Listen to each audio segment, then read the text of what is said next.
Corona के बढ़ते खतरे के बीच आज देश भर में रंगों का त्योहार होली मनाया जा रहा है।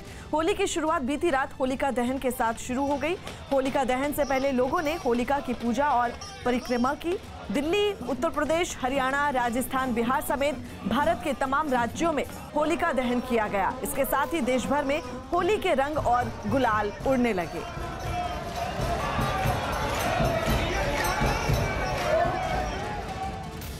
रंगों के त्योहार पर प्रधानमंत्री मोदी ने ट्वीट कर देशवासियों को होली की शुभकामनाएं दी। उन्होंने अपने ट्वीट में लिखा कि आप सभी को होली की ढेर सारी शुभकामनाएं। आनंद, उमंग, हर्ष और उल्लास का ये त्योहार हर किसी के जीवन में नए जोश और नई ऊर्जा का संचार करे। रक्षा मंत्री राजनाथ सिंह ने भी ट्वीट कर देशवासियों को होली की बधाई दी। उन्होंने अपने ट्वीट में लिखा कि होली के पर्व पर सभी देशवासियों को हार्दिक शुभकामनाएं।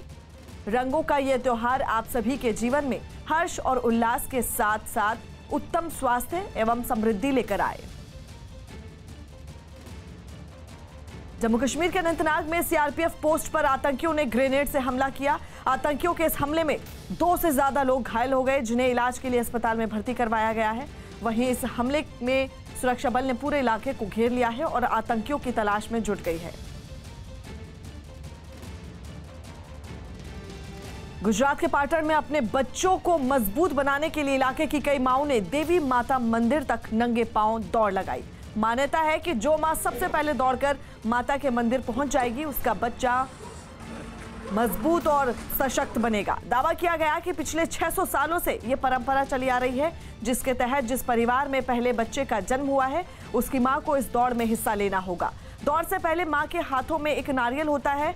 बच्चे के सिर से थोड़े बाल लिए जाते हैं, फिर मां के दोनों हाथ बांध दिए जाते हैं। इसके बाद 1.5 किलोमीटर दूर मौजूद वैराई माता मंदिर तक दौड़ लगाई जाती है। आपको बता दें, इस दौरान परिवार के बाकी महिला सदस्य दौड़ में हिस्सा ले रही महिलाओं की हौसला अफजाई के साथ दौड़ लगाती हैं।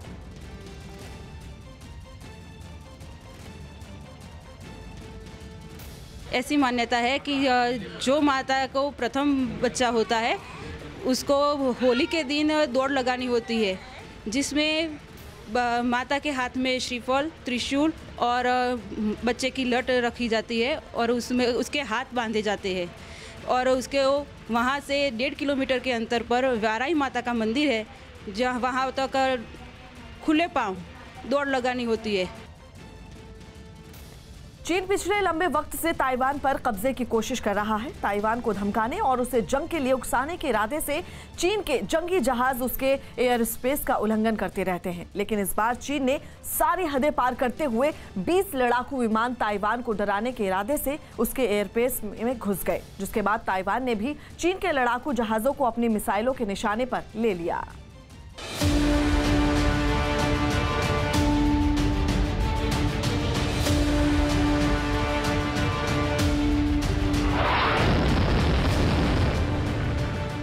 चीन के लड़ाकू जहाजों ने एक बार फिर आसमान में हदें पार की।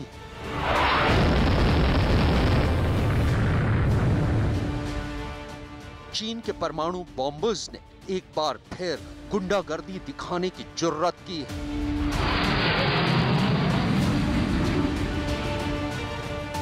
चीन ने एक बार फिर कुछ ऐसा किया है जिसने जंग के बादलों को मंडराने का मौका दिया है। ताइवान की जमीन पर विस्तारवाद के दांत गाड़ने की फिराक में बैठा चीन यूं तो आए दिन इस छोटे से मुल्क को डराने और धमकाने का कोई भी मौका हाथ से नहीं जाने देता, और ताइवान को धमकी देने का चीन ने हवाई घुसपैठ का अपना नया तरीका बना लिया है।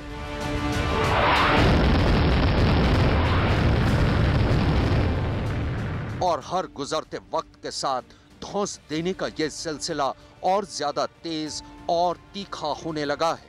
लेकिन इस बार चीन ने शायद सबसे बड़े घुसपैठ को अंजाम दिया है। 1-2 नहीं बल्कि 20 फाइटर जेट भेजकर चीन ने दक्षिण चीन सागर में जंग के शोले भड़काने का इरादा जाहिर कर दिया।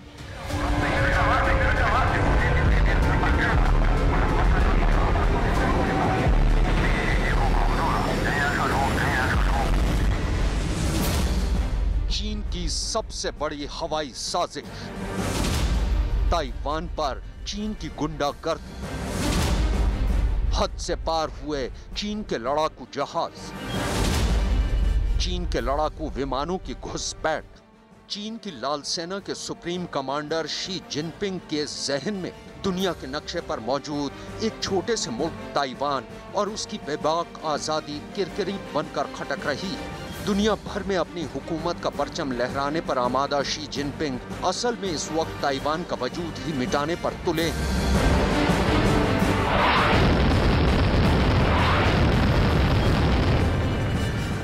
तभी तो ताइवान को तहस नहस करने के इरादे से समंदर से हजारों मीटर ऊपर आसमान पर चीन के लड़ाकू जहाजों ने परवाज भरी और देखते ही देखते ताइवान की हवाई सीमा में गुंडई पर उतारू चीन के लड़ाकू विमान बड़ी हिमाकत करते हुए आसमान पर मटर गश्ती करते दिखाई दिए।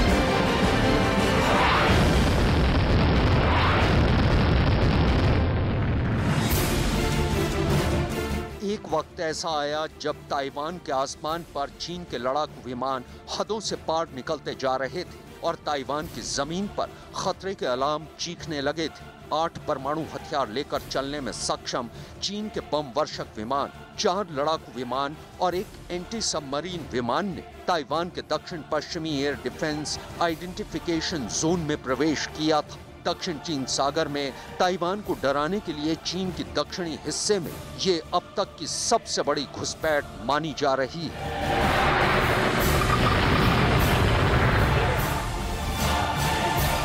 लगातार चीन के लड़ाकू विमान, चीन की जल सेना अग्रेशन दिखा रही है, ताइवान को भांपने की कोशिश कर रही है, उनको डराने की कोशिश कर रही है और ये भी देखना चाह रही है कि दुनिया का रिएक्शन क्या होगा, खासतौर पर अमेरिका का रिएक्शन क्या होगा। तो ये लगातार प्रयत्न जारी है। चीन की एयरफोर्स की इस हरकत का नतीजा ये हुआ कि चीन के 4 परमाणु बॉम्बर H-6K समेत 20 फाइटर जेट के घुसने से ताइवान की वायुसेना हरकत में आ गई और उसने तत्काल चीन के विमानों को मार गिराने के लिए किलर मिसाइलों को तैनात कर दिया। इतना ही नहीं, ताइवान के फाइटर जेट ने चीन के विमानों को चेतावनी भी दी। नतीजा ये हुआ कि ताइवान स्ट्रेट में तनाव के हालात बन गए। चीन और ताइवान के बीच समंदर है जिसे ताइवान स्ट्रेट के नाम से जाना जाता है। यहाँ ताइवान ने अपनी वायु रक्षा प्रणाली की सीमा तय कर रखी है जिसे मिडिल लाइन कहते हैं। शुक्रवार को चीन के लड़ाकू जहाजों ने मिडिल लाइन की सीमा को लांघ दिया और ये माना जा रहा है कि चीन ने ऐसा इसलिए किया है ताकि ताइवान अमेरिका का साथ देना बंद करे। लेकिन कमाल देखिए, चीन के रक्षा मंत्रालय ने इसे अपनी कामयाबी बताया है। ताइवान के आसमान से चीन की ओर से की गई ये अब तक की सबसे बड़ी घुसपैठ थी, जिसमें 20 लड़ाकू विमान शामिल थे, जिनमें 4 परमाणु बॉम्बर H-6K, J-16 और J-10 लड़ाकू विमान और टोही विमान शामिल थे। यानी चीन के इस ऑपरेशन में 12 लड़ाकू विमान, 2 एंटी सबमरीन विमान और एक टोही विमान था। चीन की वायुसेना पिछले कुछ महीने से लगातार ताइवान के इलाके में घुसपैठ कर रही है, इस दावे के साथ कि ताइवान चीन का हिस्सा है। चीन धमका के, डरा के, अगर कोशिश हो, अगर मुमकिन हो तो बिना युद्ध किए, बिना लड़ाई शुरू किए ताइवान को के घुटने टिकवाना चाहता है, ताकि चीन का ये मानना है कि ताइवान उनका हिस्सा है और उसको वापस लिया जाना चाहिए। अगर शांतिपूर्वक हो सके तो बहुत अच्छा, नहीं तो हर एक हथकंडा अपनाना चाहिए। ताइवान के रक्षा मंत्रालय ने साफ किया कि चीन के कुछ विमान पाशी चैनल से होते हुए गुजरे। ये वो इलाका है जो फिलीपींस से उसे अलग करता है। असल में चीनी सेना अमेरिकी युद्धपोतों पर हमले की साजिश रच रही है और अपनी साजिश को अंजाम देने के लिए ही ऐसे अभ्यास कर रही है, क्योंकि अमेरिकी युद्धपोत आमतौर पर पाशी चैनल से होकर ही गुजरते हैं और चीन की इस हरकत के बाद ताइवान का साफ कहना है कि चीन के इस कदम से इलाके के हालात खराब हो गए हैं और यहाँ का अमन खतरे में पड़ गया है, क्योंकि परमाणु बॉम्बर्स समेत 20 विमानों का एक साथ आना अपने आप में बेहद चौंकाने वाली घटना है। जानकारों की माने तो चीन ऐसे बहाने की तलाश में ताकि वो ताइवान पर हमला कर सके, इसलिए पिछले 8 महीने में ताइवान की सीमा को चीन के लड़ाकू जहाजों ने दूसरी बार लांघा है। जानकार ये भी मानते हैं कि चीन दुनिया को भी पैगाम देना चाहता है, लेकिन उसकी चाल उल्टी भी पड़ सकती है। वॉशिंगटन के न्यूक्लियर थ्रेट इनिशिएटिव के मुताबिक चीन से ज्यादा और बेहतर हथियार रखने वाला ताइवान आज अपनी जंग की रणनीति बदल चुका है। वो चीन से बराबरी बेशक न कर पाए, लेकिन ताइवान की मिलिट्री चीनी टुकड़ियों को नजदीक लाकर फिर मिसाइलों से उन पर हमला करने की अनोखी रणनीति अख्तियार कर सकती है। ताइवान के पास बेशुमार मिसाइलों का भंडार है। उसके जखीरे में स्टिंगर, चैपलर, पैट्रियट, तिएन शियन और तिएन कुंग जैसी मिसाइलें मौजूद हैं, जो जमीन से हवा में मार करने में सक्षम है। इसके अलावा एंटी टैंक मिसाइल जेवलिन, टो और हेलफायर के अलावा एंटी शिप मिसाइल हार्पून और सियुंग फेंग मौजूद हैं। उधर चीन ताइवान पर कब्जे के लिए किस कदर तैयारी कर चुका है, इसका अंदाजा इससे भी लगाया जा सकता है कि उसने अपना ब्रह्मास्त्र भी उतार दिया है। चीन ने ताइवान के पास ही अपना ताकतवर रॉकेट लॉन्चर PCL-191 तैनात किया, जिसकी रेंज 350 किलोमीटर है, जबकि चीन ने इसे जिस जगह तैनात किया है वहां से ताइवान की दूरी महज 180 किलोमीटर है। चीन ताइवान पर कब्जे के लिए बेचैन है, तो अमेरिका ताइवान के साथ कंधे से कंधा मिलाकर खड़ा हो गया है। अमेरिका चीन को लगातार ये संदेश दे रहा है कि ताइवान के खिलाफ ताकत का इस्तेमाल करना उसे महंगा पड़ सकता है। अमेरिका का इस वक्त जो प्रभाव था वो नहीं रहा, पहले जैसा नहीं रहा। हालांकि अमेरिका अभी भी सबसे ताकतवर देश है माना जाता है, पर अमेरिका काफ़ी जंगों में फंसा हुआ है। इराक में फंसा हुआ है, अफगानिस्तान में फंसा हुआ है। अब 20 साल उनको अफगानिस्तान में हो गए और वो निकलने की फिराक में है। तो चीन का मानना ये है कि अमेरिका एक कहता है, पर करने की शायद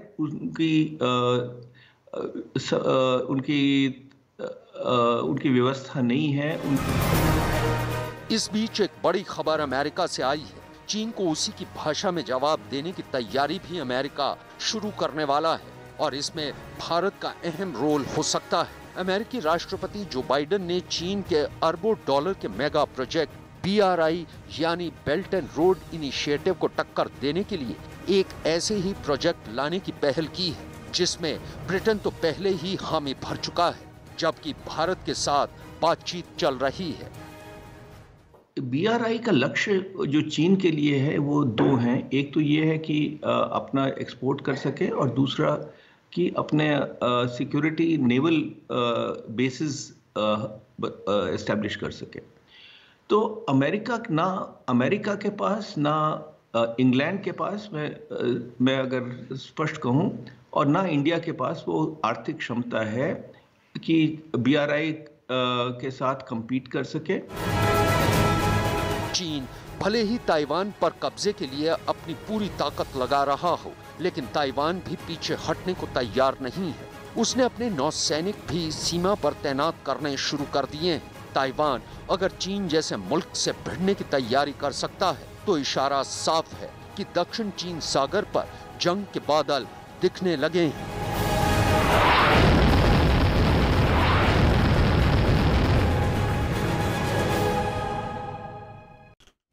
कोरोना के मामलों पर काबू पाने के लिए मुंबई में बीती रात से नाइट कर्फ्यू शुरू कर दिया गया है। ये कर्फ्यू रात 8 बजे से सुबह 7 बजे तक लागू रहेगा। इस दौरान किसी सार्वजनिक जगह पर 5 से अधिक लोगों के रुकने पर मनाही है। मुंबई के मरीन ड्राइव को भी पुलिस ने बीती रात कर्फ्यू लगने के बाद पूरी तरह से खाली करवा दिया, ताकि ज्यादा भीड़भाड़ ना हो सके। इसके अलावा गाड़ियों को भी रोककर उनकी जांच की गई। पिछले 24 घंटे में अकेले मुंबई में 6000 से अधिक कोरोना के नए मरीज मिले हैं, जिसके बाद सख्ती बढ़ती जा रही है।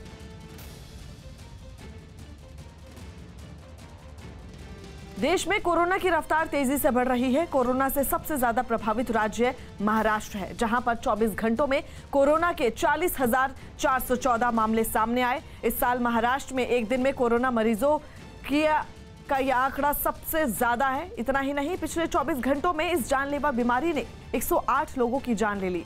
अकेले मुंबई में ही 6,933 नए मरीज मिले हैं, जबकि 8 लोगों की मौत हुई है। आपको बता दें ये हालात दिन ब दिन बिगड़ते जा रहे हैं, जिसके बाद अब राज्य सरकार ने संकेत दिए हैं कि अगर हालात नियंत्रण से बाहर हुए तो जल्द ही लॉकडाउन भी लगाया जा सकता है। तो वहीं बीएमसी ने भी लोगों से होली पर नियमों को ना तोड़ने की अपील की है। अमेरिका में नेवी के अधिकारियों ने US chief of naval operations Michael M Gilday और भारत के राजदूत तरनजीत सिंह सिंधु के बीच डिनर मीटिंग में हिंदी फिल्म स्वदेश का गाना गाया। बाद में तरनजीत सिंह संधू ने फिल्म स्वदेश से ये जो देश है तेरा गाते हुए अधिकारियों का वीडियो ट्विटर पर साझा किया।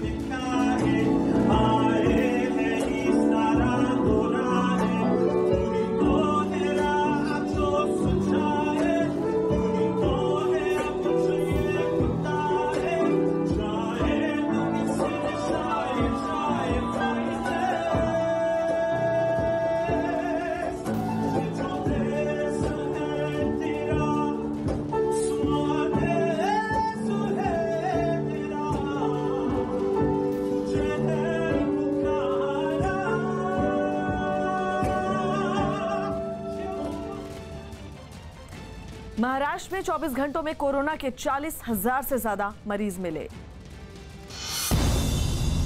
महाराष्ट्र में पिछले 24 घंटों में कोरोना के 40,000 से ज्यादा मरीज सामने आए, जबकि 108 लोगों की मौत हो गई। अकेले मुंबई शहर में एक दिन में कोरोना के करीब 7,000 मरीज मिले। झारखंड के गिरिडीह में एक मकान में जोरदार धमाका हुआ, जिसकी चपेट में आने से 4 लोगों की मौत हो गई। पश्चिम बंगाल के दक्षिण 24 परगना में पुलिस ने 56 बम बरामद किए, जिन्हें नष्ट कर दिया गया। इस मामले में पुलिस ने कुछ अज्ञात लोगों पर केस दर्ज किया है। इसी तरह आसनसोल में पुलिस ने 6 बम बरामद कर उन्हें नष्ट कर दिया। दिल्ली में उपराज्यपाल की शक्तियों को परिभाषित करने वाले एनसीटी बिल को राष्ट्रपति रामनाथ कोविंद ने मंजूरी दे दी। राष्ट्रपति की मंजूरी मिलने के बाद ये बिल कानून बन गया है। बिल को इसी हफ्ते संसद के दोनों सदनों से पास किया गया था। मनसुख हिरेन हत्याकांड की जांच के लिए एनआईए की टीम सचिन वाजे को लेकर मीठी नदी पहुंची। इसके बाद एनआईए ने वाजे की निशानदेही पर गोताखोरों की मदद से नदी से गाड़ी की नंबर प्लेट, सीसीटीवी का डीवीआर और कंप्यूटर की हार्ड डिस्क बरामद की।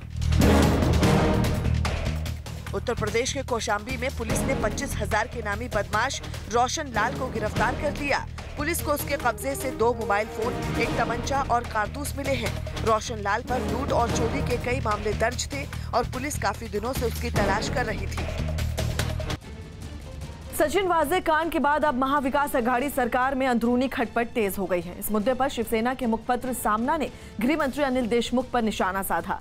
सामना में लिखा गया कि पुलिस के दफ्तर में बैठकर सचिन वाजे वसूली कर रहे थे और एक्सीडेंटल होम मिनिस्टर को कुछ पता नहीं था।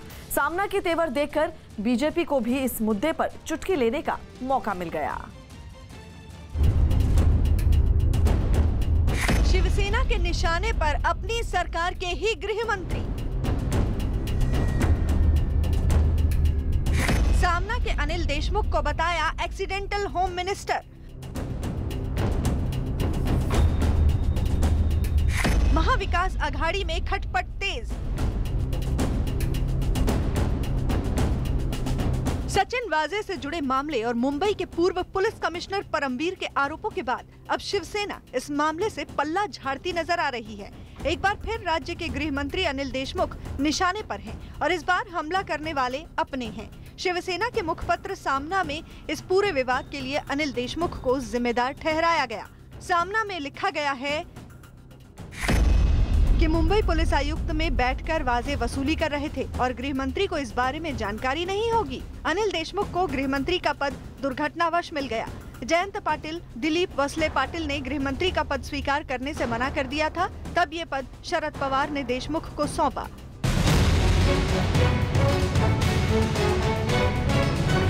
बात यही खत्म नहीं हुई। सामना में यहाँ तक लिखा गया कि परमवीर सिंह ने जब आरोप लगाया तब गृह विभाग और सरकार की धज्जियां उड़ी, परंतु महाराष्ट्र सरकार के बचाव में एक भी महत्वपूर्ण मंत्री तुरंत सामने नहीं आया।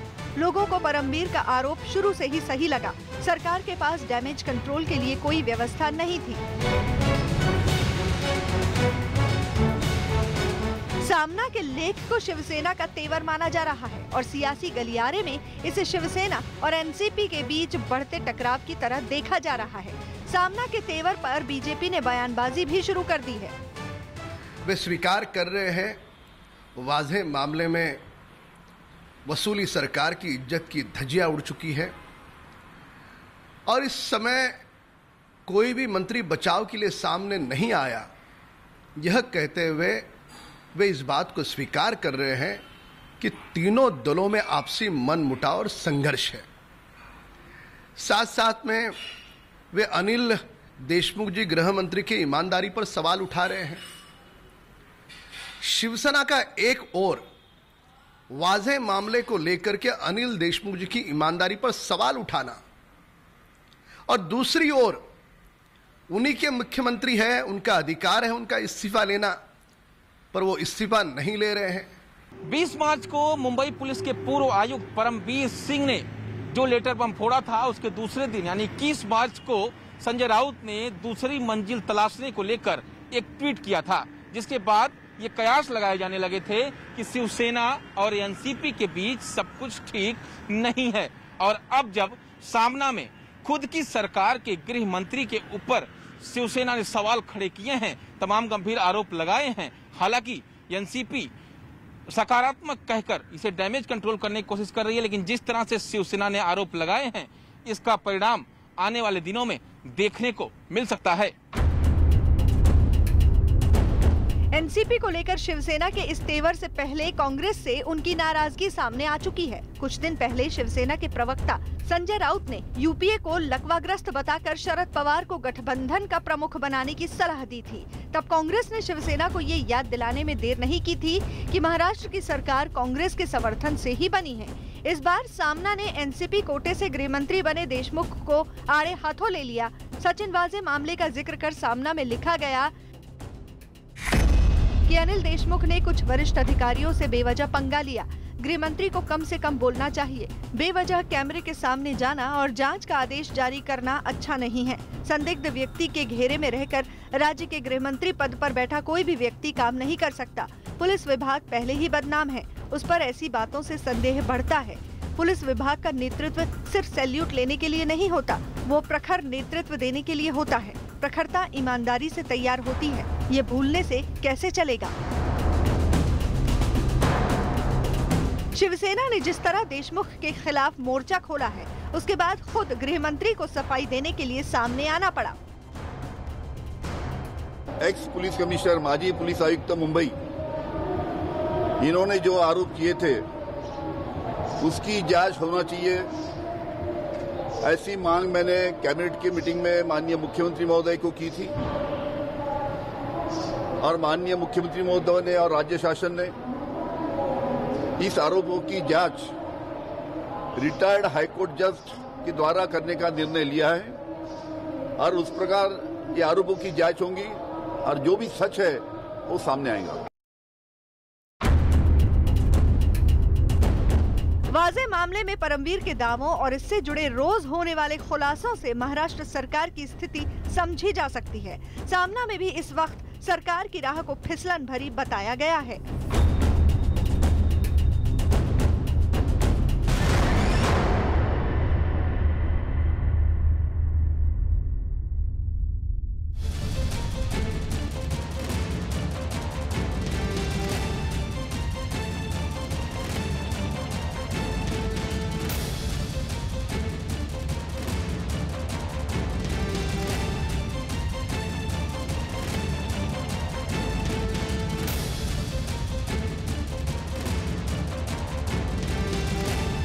बड़ी खबर आपको बता दें, जम्मू कश्मीर के कुपवाड़ा में सुरक्षा बल को तलाशी के दौरान बड़ी सफलता मिली है। सुरक्षा बल को तलाशी अभियान में आतंकियों के हथियारों का बड़ा जखीरा बरामद हुआ है।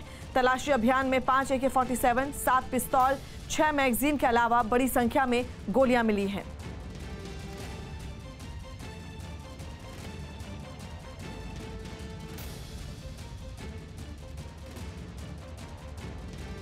पंजाब में कोरोना दिन ब दिन और खतरनाक होता जा रहा है। पिछले 24 घंटों में पंजाब में कोरोना की वजह से 69 लोगों की मौत हो गई है। इसी दौरान 2963 नए मामले भी सामने आए हैं। ये हालात तब हैं जब पंजाब के 11 जिलों में नाइट कर्फ्यू जारी है। आपको बता दें, पंजाब में नाइट कर्फ्यू रात 11 बजे से सुबह 5 बजे तक लागू है। कोरोना के सबसे ज्यादा 489 मामले जालंधर में हैं। कोरोना के नए मरीजों के मामले में लुधियाना दूसरे नंबर पर और अमृतसर तीसरे नंबर पर है।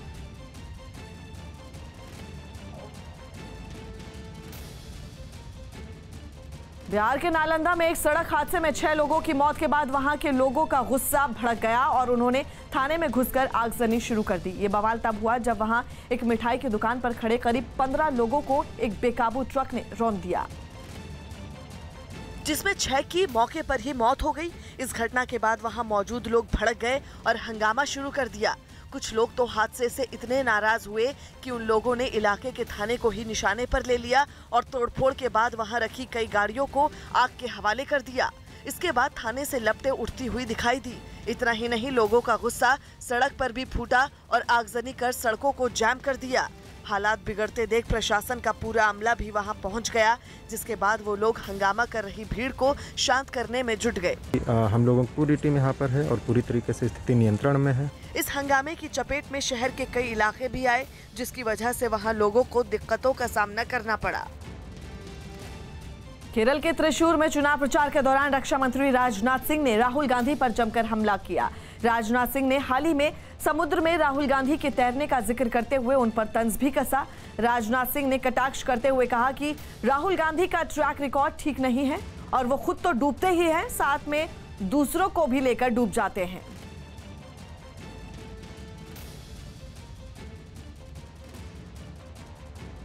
अभी हाल में देखा होगा, कांग्रेस के लीडर है, नौजवान लीडर है, जानते हैं? Do you know about the young leader of the Congress party? No. अभी हाल में आए थे कोल्लम तट पर जो है राहुल गांधी हमारे जो समुद्र के जो फिशरमैन हैं उनके साथ छलांग लगा रहे हैं। मैं अपने ब्रदर्स सिस्टर्स को ये बताना चाहता हूं, सावधान रहिएगा। उनका ट्रैक रिकॉर्ड यूपी में अमेठी वालों से पूछ लीजिएगा, आज भी अमेठी पिछड़ा हुआ, उसको डुबाकर फिर वायनाड को डुबाने के लिए आ गए।